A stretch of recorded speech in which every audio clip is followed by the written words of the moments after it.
It's just an evolution. A-Rod is just what I've been called my whole life, or pretty much since high school. People been calling me A-Rod. So that's just like a nickname that, my friends, people who really know me, they call me A-Rod,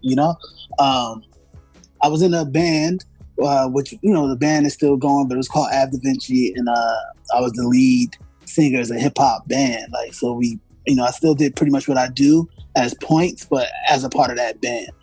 But then when you kind of took a break on that, I was like, well, I still want to put out my own music as an artist independently. So let me come up with a different moniker, a different name. And honestly, it was just Points. Points just came to me one day like, yo, that makes sense. Like, what you do is get points. You get points. You put points on the board. So the whole label came to me, Points on the Board Music, and then my name being Points. And then just also because there's always a point to what I do. Like, I don't never do shit just for the hell of it. You know what I'm saying? There's always some reason, something going on in my mind of why I'm doing it. Even what I say on my records, why it's being said. Like, I'm finding this balance, I think, between being, the melodic and cool and catchy as hell, but also still having a point to it and saying something. You know what I'm saying? So that's where Points come from. So it is an evolution. It's the newest chapter, I think, of my so far 10-year career in music. Honestly, growing up, just did music. Like, my whole family was like talented. They did music. So growing up, I was wanting to do music.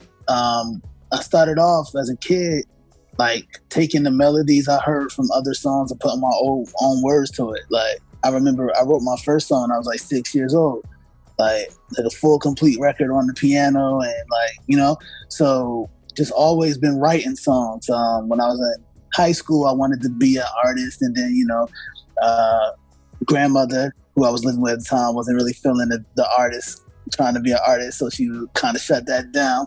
Then college time, I decided, I was like, oh, you could be a songwriter.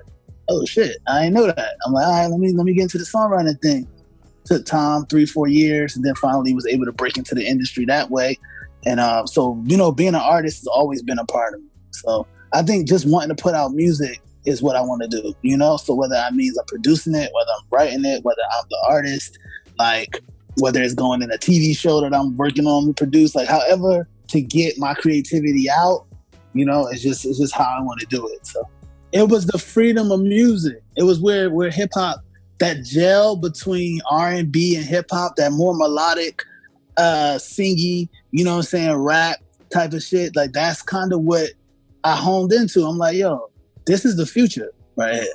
This is the future. Me coming from a more old school, if you were to call it at this fucking point, right? We talking about Jay-Z and all those type of people. That's who I grew up listening to, right? So me coming from a rapper background, and then also as a musician and a person who wrote R&B music and songs for pop girls and shit like that. So that background, then being able to hear what rap was sounding like now and rap was heading to, right, melody-wise, and just the freedom, again, about freedom that people have with the choices they make melodically and the things that they say. That's kind of what sparked my, I would say, the way I carved out what my sound was going to be like.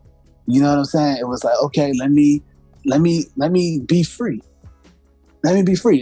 The stuff that y'all hear, bro, I'm going to tell you, and anybody who be in the studio with me can tell you, it'd be the first melody. Like, that's just it. It's just what I felt like is what I said. And if I look around the room, we all like, oh, this shit hard, then I'm gonna put the words to it. Like, so it's just about being free, man. It's like the closest to freestyle songs that you can really get, which I think is dope because you really get the emotion and the feeling that the artist was feeling at the moment. It's not like contrived and thought about like for weeks at a time, and which is no problem with that because a lot of great songs have been written that way. But this music is more so like right on the pulse of what the fuck the person was feeling that day. And that's how my stuff is. And I just started honing into that, you know what I'm saying? And being more confident in it. Because that's a part of it too. It's like you gotta be confident in what you do, you know? And coming from my background, it was a struggle because a lot of people who I work with, they make quote unquote, what they would say is real music, right? So it's like, you know, so to be able to just be free to be who I am, and at this point in my life and my career was a little bit of a I would say a harder road, because I had to start to really just tune out what somebody else is talking about and tune into me, you know, and how I feel and what makes me happy. And that's the biggest thing. You know, I'm the biggest fan of my own music. Like, I make music, and if y'all fuck with it, then you fuck with it. Because I'm going to fuck with it. I'm going to play this shit like 20 times because I like the music. You know what I'm saying? So the music I make is music I like to hear, and it speaks to me. And then hopefully, you know, everybody else fuck with me too, and they feel it too. So.